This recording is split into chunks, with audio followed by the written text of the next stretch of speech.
Notts County Talk at Meadow Lane. I'm joined by Colin. It's finished. Notts 3, Weymouth 1. Would just sum up that game as job done, or were you a bit more impressed with the performance?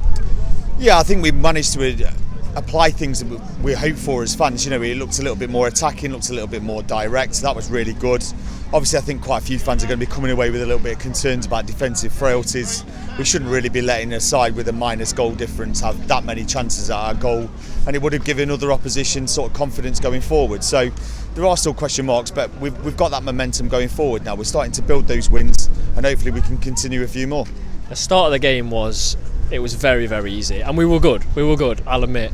Do you think that how easy it was sort of affected us defensively? Because we looked in complete control, could have been 3 at one point, the main just knocks it over the bar. Do you think that's sort of the problem, or do you think that it lies a little bit deeper? Do you know what? I think I was actually quite relieved that we dominated from so early on. You know, we have looked susceptible first 15-20 minutes. So shout out to Rich, who does analyst bar with me, Richard Gando, who points out in the stats that we are weak, you know, in those first 15-20 minutes.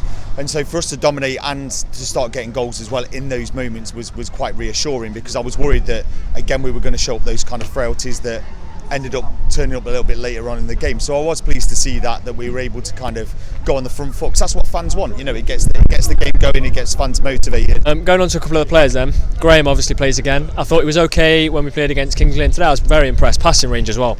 Yeah, I think, like I say, it's taken him a while to sort of settle into the expectations. I think you saw that on his first game. You know, that he wasn't never quite sure whether he was just going to sort of play it out and play it long, or actually play it short. And you're right, that kind of range of passing was there today. And I think he got a good nod. I know he got a nomination for man of the match, which might have surprised a few, but he looked solid. And like I say, I think hopefully that defence grows from strength to strength, because we need it. We're going to need to rely on it. We're going to need to develop more confidence in it. And so it was nice to see him sort of defrost, settle down and start to play that role. Yeah. With that defence, myself and George talked about it quite a lot on our previous perspective last night. Do you think when Cameron comes back, hopefully he's back in time, I've also got Brinley, do you think we'll stick with this 4 or go with the 5? I think, like I say, we need that flexibility. You know, I think there's times in games where we still look a little bit susceptible, and at the moment we haven't got that range of squad to switch from a 4 to a 5.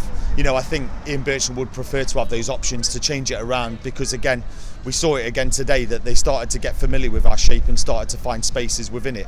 I think if you've got the opportunity to bring on another centre half to mix it about a little bit, then obviously that causes opposition difficulties in thinking, how do we attack them? And hopefully again that we start to build that in as we get closer and closer to hopefully some playoffs to look forward to. Yeah, I hope we can build that confidence with that. Kyle Walton comes off, so 75th, 80th minute, hoping it's not bad. Yeah, me too as well, to be honest, because like I say, I think he does an awful lot of significant things off the ball and defensively as well. You know, when we're able to build attacks around him.